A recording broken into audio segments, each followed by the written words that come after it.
ډېره مننه چې تاسو ټول نن یو ځای شوئ یو دنیا ته یو پیغام ورکړو چې موږ پښتانه دهشتګرد نه یو، موږ پښتانه امن غواړو، قلم غواړو.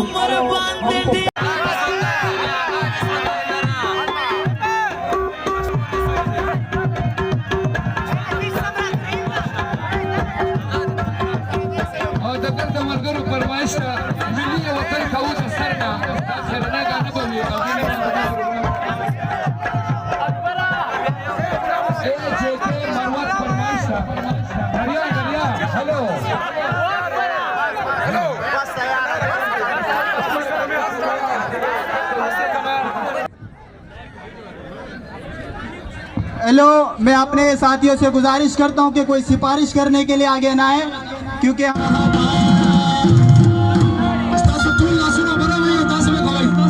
शहबाज कलंदरा कबूल में का स्वारुना. हेलो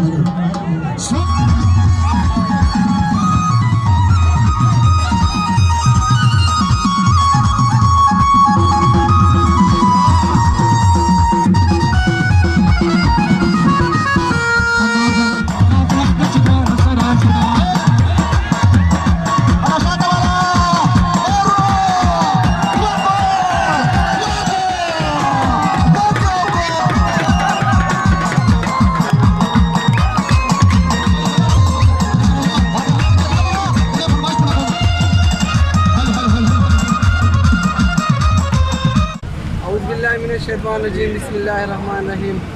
जी नाज़रीन, څنګه چې تاسو ته پته ده چې نن 29 تاریخ باندې د پښتون کلچر ډے هغه مناویږي او دا په هر کال باندې ډېر په جوش و خروش سره مناویږي. په کم کې چې د ټول مرګ نه پښتانه چې دی هغه شرکت کوي. دغسې د روایت مطابق نن بیا سالانه کم پښتون کلچر ډے چې دی هغه مناویږي. زموږ سره دې وخت کې موجود دی یو داسې شخصیت چې د ستاروب محتاج نه دی، خو بیا مونږ د هغې تعارف ستاسو سره معمولي شان دی کوو. غلام حسین صاحب زموږ سره موجود دی، کوم چې د پاکستان په سطح باندې د کبډي ښه پلیر دی او یو ښه سیلیبریټي ده. مونږ به د هغې دا ارینجمنټ هغو کړي دي، ډېر کوششونه یې دې لپاره کړي. دې حوالې سره به د هغې نه تپوسونه کوو. ټول نه اول غلام حسین صاحب مونږ ستاسو ډېر مشکور یو چې تاسو زموږ چینل نه ټایم راکړو. لومبه براته دا وایي غلام حسین صاحب چې پښتون کلچر ډے د دې لپاره مناویږي چې کم پښتانه چې دي هغې دا روایات د هغې دا ثقافت زموږ د پلار نیکه ثقافت را ژوندی شي. او دویم دا چې په دې کې پښتانه چې دي هغه یو شي. نو داسې څه وجه ده چې د پښتون کلچر ډے دومره اهم موقع ده، خو د هغې باوجود پښتانه یو نه شو. په 23 تاریخ جدا مناو شوی او نن جدا مناویږي. د دې شاید څه خبره ده؟ بسم الله الرحمن الرحیم. ستا د سوال پسې زه جواب درکړم چې بلکل زموږ دا مقصد دی چې دا کلچر موږ را ژوندی کړو د پښتنو، چې دا ځوانان چې کوم جدا جدا ګوره یو 23 باندې کلچر مناو کړو، بل نن په 29 مناوي. دا کسان موږ لره یوځای کول دي، دا ټول ځوانان موږ لره یوځای کول دي. او دا کلچر د دې مقصد دا دومره ارینجمنټ، دا دومره خرچې، دا دومره منډې تړې صرف دغې د وجې کوو چې زموږ دا کلچر را ژوندی شي. موږ دنیا ته یو میسج ورکړو چې موږ د جنګ یا د دې شي نه بیزاره یو، موږ یو پرامن قوم یو.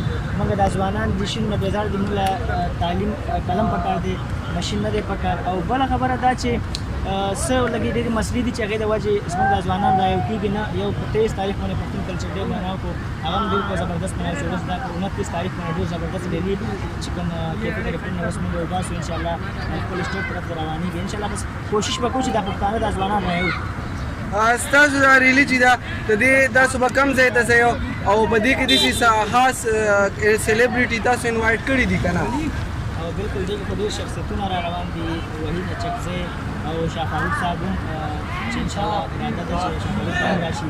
او زموږ دا کیفې ټلیفټن ریلي او کراچۍ د مختلفو علاقو نه ډېر ریلیان را روان دي. دا به ټول سټیټ د دې دو دریا کې دې هلته به جمع کېږي انشاءالله. هلته به سټیټ شو کېږي، دا اتڼ به کېږي د پښتون چې کوم کلچر د دې په دې کلچر ډے کې به څه اکټیویټیز کېږي؟ اکټیویټیز خو فلحال دغه خبرونه نه دغه اتڼ دی یا زمونږ دا میوزیک شو دغه د ګلوکاران به انشاءالله او څه کلچر چې زموږ پښتون کې دی هغه به انشاءالله نن ډېره د خوشحالۍ ورځ ده چې تاسو ډېر کوشش کړی ده، پښتانه ځوانان هم را یوځای کړي دي. نو په دې ورځ باندې دنیا ته څه پیغام ورکوئ؟ ځکه چې افسوس سره زه دا وایم چې زموږ د پښتنو چې کوم ایمیج دی اصل هغه دنیا ته نه دی ښکاره شوی. نو تاسو نن دنیا ته څه پیغام به ورکوئ؟